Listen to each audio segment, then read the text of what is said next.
Hello everyone, good morning, Radhe Radhe.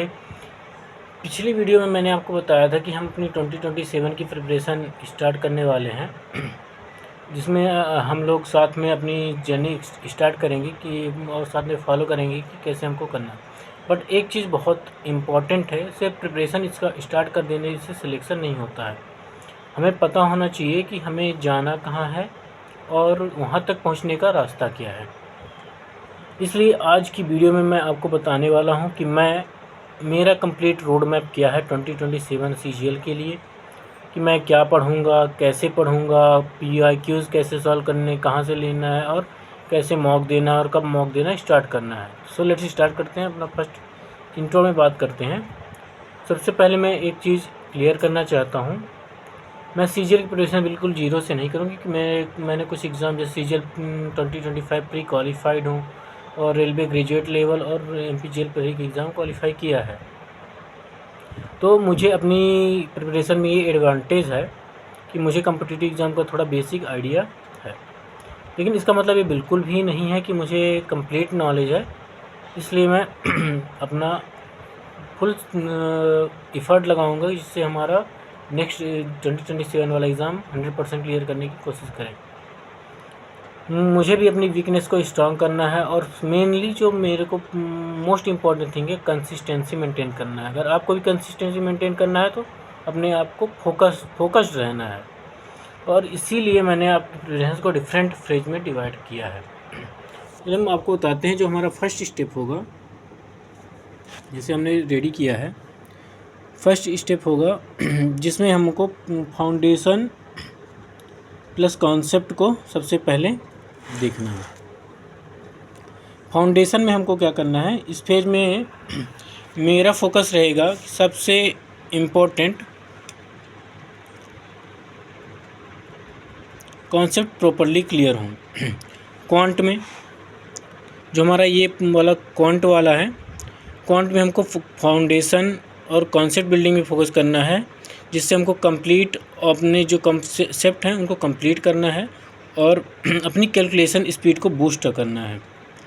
English में हमको grammar पे ध्यान देना है, वोकेबलरी पे ध्यान देना है, और जो क्लोज टेस्ट पीक्यूआरएस पैराजंबल आते हैं इसमें भी हमको काफ़ी ज़्यादा अपने को ध्यान देना पड़ेगा।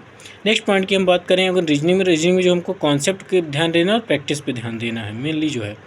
जीके जीएस की बात करें तो उसको हमको अपना पूरा कॉन्सेप्ट क्लियर करना है और जितने भी इम्पोर्टेंट टॉपिक हैं उनको साथ साथ रेगुलर रिवीजन भी करके उनको कवर अप करना है।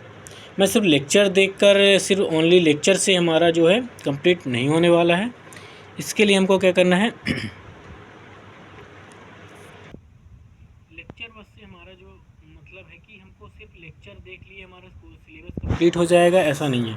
हमारे जो हम लेक्चर देख रहे हैं, जो हम अगर कोई भी टॉपिक कंप्लीट किए तो उससे हमारा पीवाईक्यू के क्वेश्चन सॉल्व होने चाहिए, पीवाईक्यू सॉल्व होने चाहिए हमारे, और भी जो कॉन्सेप्ट क्लियर होने चाहिए, कॉन्सेप्ट जितने भी है हमारे क्लियर होने चाहिए, कॉन्सेप्ट क्लियर करना है। और जो भी क्वेश्चन है, अगर आपके पास कोई ऐसा क्वेश्चन सडनली आए तो आप इंडिपेंडेंटली उस क्वेश्चन को सॉल्व करवाओ। सेकंड फेज़ में अगर हम बात करते हैं तो सेकंड फेज़ में हमको क्या करना है, अपना जो पीवाईक्यू है उनको प्रैक्टिस करना है, टॉपिक वाइज टेस्ट देना है, सेक्शनल टेस्ट देना है, हमको जो हमारे वीक चैप्टर्स उनको आइडेंटिफाई करना है, इम्प्रूव करना है, और स्पीड और एक्यूरेसी में मोस्ट फोकस करना है, क्योंकि जो हमारा एग्ज़ाम है वो सेक्शनल टाइमिंग है, सेक्शनल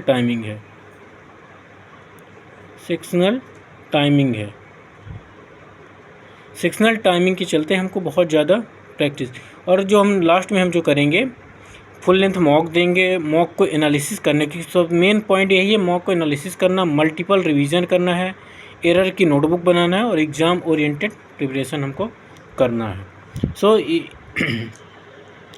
ये हमारा हो जाता है फिर में। अब बात करते हैं डेली प्रिपरेशन की। तो डेली प्रिपरेशन जो करना है, जो डेली प्रिपरेशन करना है हमको मैं अपना डेली शेड्यूल सिर्फ आवर्स के बेसिस पे नहीं बनाऊंगा। मतलब ये नहीं कि आज मुझे 10 आवर्स पढ़ना ही है, मेरा फोकस होगा आउटपुट पर। फॉर एग्ज़ाम्पल एक नॉर्मल डे का टारगेट कुछ ऐसा रखेंगे, जिसमें हमको क्वांट का एक टॉपिक, इंग्लिश का एक टॉपिक, रीजनिंग का एक टॉपिक और जीएस या जीके का एक टॉपिक हम रखेंगे। और उसमें सभी को, उसमें हमको उसकी प्रैक्टिस भी करनी है, क्वेश्चन सॉल्व करने हैं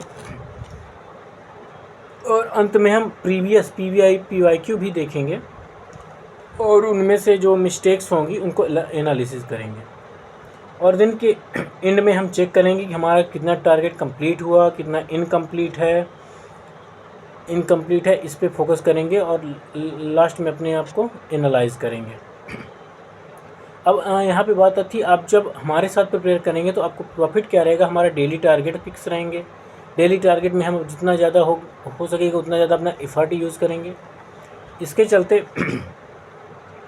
आप चाहें तो मेरे टारगेट्स को अपनी प्रिपरेशन के साथ जोड़ सकते हैं, अकॉर्डिंग फॉलो कर सकते हैं।